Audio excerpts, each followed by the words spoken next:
Salut les amis, c'est Joe. Aujourd'hui, on se retrouve comme d'habitude avec Anthony. Comment ça va, Anthony? Ça va bien et toi? Oui, ça va très bien. Aujourd'hui, on se retrouve dans notre laboratoire virtuel.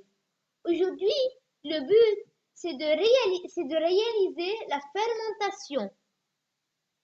Mais Anthony, tu sais c'est quoi le problème posé aujourd'hui? Est-ce que la fermentation du glucose libère le dioxyde de carbone?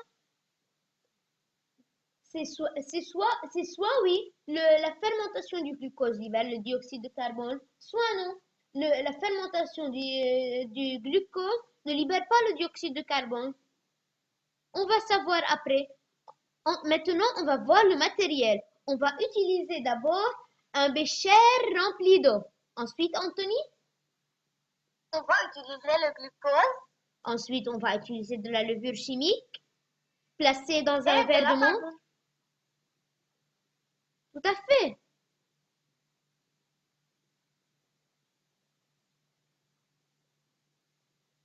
Et on va aussi utiliser une plaque chauffante Et des Erlenmeyer et 5 Erlenmeyer et des ballons de baudruche.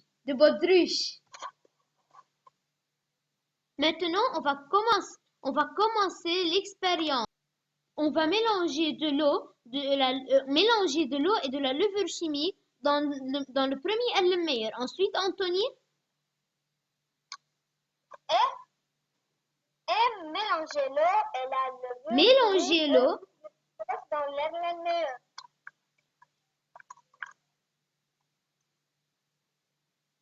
Dans notre troisième Erlenmeyer, mélangez de l'eau, du glucose et de la levure chimique.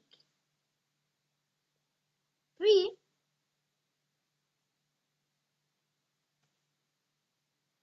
maintenant, on va le mettre à chauffer 3 minutes sur notre plaque chauffante.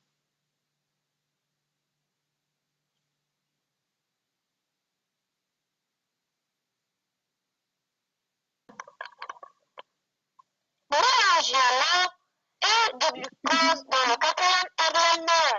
On va mélanger de l'eau et du glucose dans notre quatrième Erlenmeyer.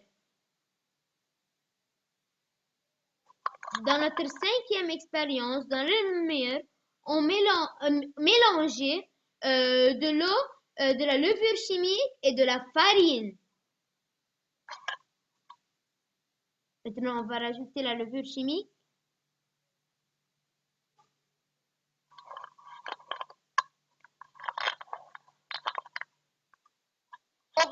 On va couvrir les 5 Erlenmeyer par des ballons de baudruche. Pour bien fermer les Erlenmeyer et priver le milieu de dioxygène et récupérer le gaz dégagé s'il y a réaction chimique. Voilà le résultat après 24 heures. Le ballon 1 gonfle en présence de l'eau, de la farine et la levure chimique. Et aussi le ballon dans l'expérience 3 gonfle en présence de glucose, de levure chimique et d'eau, tandis que dans les autres expériences, les ballons ne se gonflent pas.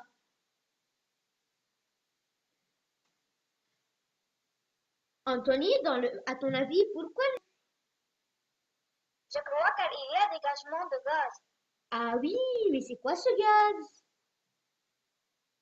C'est le dioxyde de carbone, mais je ne suis pas sûre. Alors, on va faire une petite expérience pour s'en assurer. C'est l'expérience de l'eau de chaud. Anthony, tu sais à quoi il sert l'eau de chaud? Oui, pour identifier la présence de dioxyde de carbone.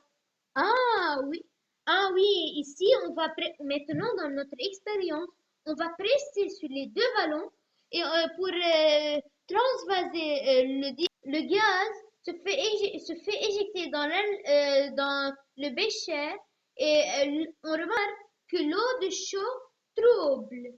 Donc, il y a présence du dioxyde de carbone, n'est-ce pas, Anthony?